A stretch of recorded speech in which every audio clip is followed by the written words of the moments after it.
What is going on, LEGO investors? So today we're talking about a set that I previously talked about, so I kind of want to apologize for making another video about this theme and set, but this theme and set is really interesting and it appears to be doing very, very well. This might be one of the best sets in this theme, so I'll give my thoughts and opinions on this set. I would love to hear your thoughts and opinions, so please comment down below. It'll definitely help the channel, help the community. So today we're going to talk about the Dungeons and Dragons minifigures, item number 71047. So this is part of the series lineup, more so the minifigure series, and this is really interesting. So very rarely we get actually dedicated series sets. Yeah, we've had Disney, we now have the space, which I think the space is I initially said I did not like the space theme, but I think I changed my mind. I think the space theme has a lot of potential, and it kind of opened my eyes up for this theme, or I should say minifigures. A lot of people really like these minifigures, and I think Dungeons and Dragons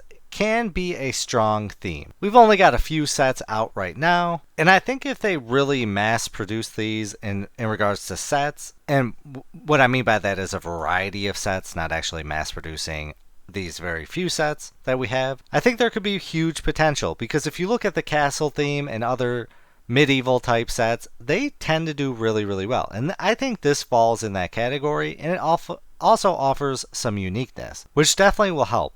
I honestly do not know which minifigure is going to be the banger in this set. In the Series 25, everyone knew the Batlord was going to be the winner, but right now I kind of think it's more leaning towards the Paladin because he's closest to like a knight figure. But then again, honestly, I could see these all doing at minimum maybe $10 a piece in a relatively short time in retirement. But this is why I keep making these videos, and just an FYI, I'm probably going to make another one of these videos at the end of the month, which might be a repeat, but we need to talk about it because this could be huge potential. So I'm seeing huge, I don't know if you want to say red flags or green flags, whatever the case may be. The first sets that have hit Walmart, which I'm sure a lot of you have seen so far, they're the big, giant, end-of-shelf hangers that have a ton of minifigures. They are being wiped out almost immediately. It's not like the other sets. Typically with the other series sets and minifigure sets, people pick out what sets they want or what minifigures they want,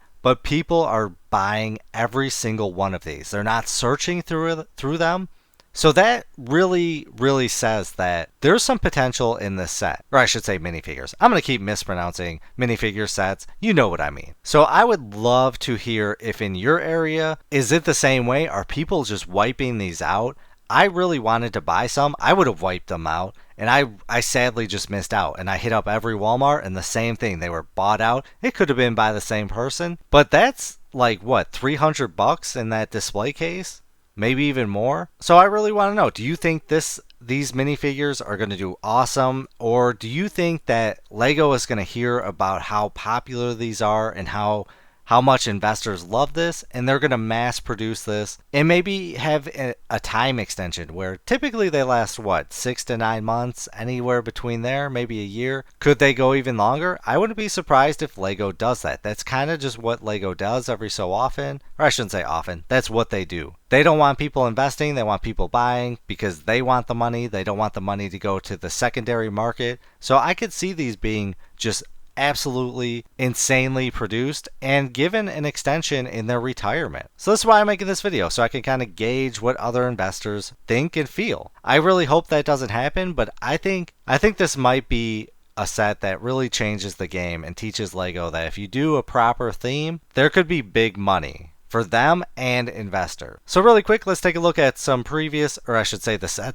other Dungeons and Dragons set that is out right now. I don't think this one is going to do awesome. I honestly believe that, even though I like the Dungeons and Dragons theme, and Dungeons and Dragons is just cool in general, I think this one's just way too expensive. If we had a cheaper $100 set, it would have done awesome, but I think at this price point, I don't think there's going to be a whole lot of money. It retails for $359.99, comes with 11 minifigures, but again, check this out. The minifigures right now have a value of $143.18. It's not even retired yet. That's a phenomenal price for the minifigure. Could they go up in retirement? Yeah, absolutely they could. Will they? I think there's a good chance, simply for the fact that I don't think there's going to be a lot of inventory in this, and almost all of these, except for the skeleton here, is exclusive. So I think there's potential for this price to rise, and we're going to have to keep an eye on this one. Sadly, these minifigures will retire before this one. This one's probably going to be out for a minimum of 4 years. But I think even then, I think there is some potential, especially if we get some smaller, more cheaper sets. It will definitely help this set grow, and it will definitely help this set, or these minifigures, grow. So what are your thoughts on this? Do you think these are going to remain all exclusive, or do you think Lego is going to make sets and include these types of minifigures in there? I think that's a huge potential. If Lego played their cards right, they would not do that. But I think Lego being Lego, they'll probably save some money and include these in other Dungeons and Dragons sets. I really hope not, because if these remained all exclusive, it would really, really help the price. If that happened, if the best case scenario, I could see these selling for a minimum of $20 a piece in the future. Realistically, I'll say minimum 10. But there's going to be a banger, and I just don't know which one. I think it's the Paladin, maybe this vampire guy, but then the Eagle Man, and I just need to gauge your guys' thoughts and opinions. So let's take a look at all these minifigures up close. So we got the Dwarf Barbarian, the Gith Warlock, the Tiefling Sorcerer, Dragonborn Paladin, which this is the one I think is going to do awesome. It's an awesome looking minifigure. Again, Knights do very, very well, and this is one of them. A little different, obviously, but I think it's going to do awesome. We got the Halfling Druid, the Ranger, the Mind Flayer, Strahd Van Zarovich, I totally butchering that, and then the Elf Bard, then the Lady of Pain, Sazum Tam, I'm totally butchering all these names, Tasha the Witch Queen. So which one's probably going to do the worst? I'll probably say probably the Witch Queen or the Elf Bard. I think those two are probably going to be the ones that might do $5 to $10 a piece. So let's take a look at some previous minifigure sets. So the Series 25. These are slightly going up in price. Compared to my last video, they're going up. And that's a great sign. And if we look at the Basil Batlord, I think this is a $20 minifigure all day long. I think this is probably the best, if not maybe close second, minifigure of 2024. Phenomenal. I love this. I wish I could have gotten an army of these. I probably only got like 10 to 20, probably closer to 10. So it's definitely great to see these going up slowly but surely. Then we'll take a look at the Goat Farmer. So a lot of people thought the Goat was going to do phenomenal, and there's a potential it still could. I passed up the Goat, and I kind of regret it. It's doing a decent price right now of $7.86. And why did everyone love the Goat? Simply for the fact that the previous Goat, and there's a manufacturing issue with it. That's why we kind of haven't gotten any more. Looks like they figured it out. But this Goat has a value of $72.99. That is berserk. If we got any one of these or close to that price, that would be phenomenal in the Dungeons and Dragons set. So let's take a look at the Series 24 set. So we've got some decent pricing on these. I mean, like, look at the football referee. Like, I wouldn't expect him to do $9.45. The Robot Warriors pulling in $7.99. The Brown Astronaut and Space Baby $8.16. The Carrot Mascot $7.73. The Falconer $8.95. T-Rex costume insane $12.93. The Orc, I thought the Orc would be the winner in all of this, but clearly it's not. $8.91. The Conservationist $9.95. That's doing better than the Orc. That's crazy. And just looking at these prices tells me these ones have to do awesome. If they have the same shelf life as all of the other series sets, I think these minifigures are going to do phenomenal. So really quick, because I love the Basil Batlord, let's take a look at how he's doing. Well, let's take a look at how the Series 25 is doing on eBay right now. So we got the Fierce Barbarian, $12.95.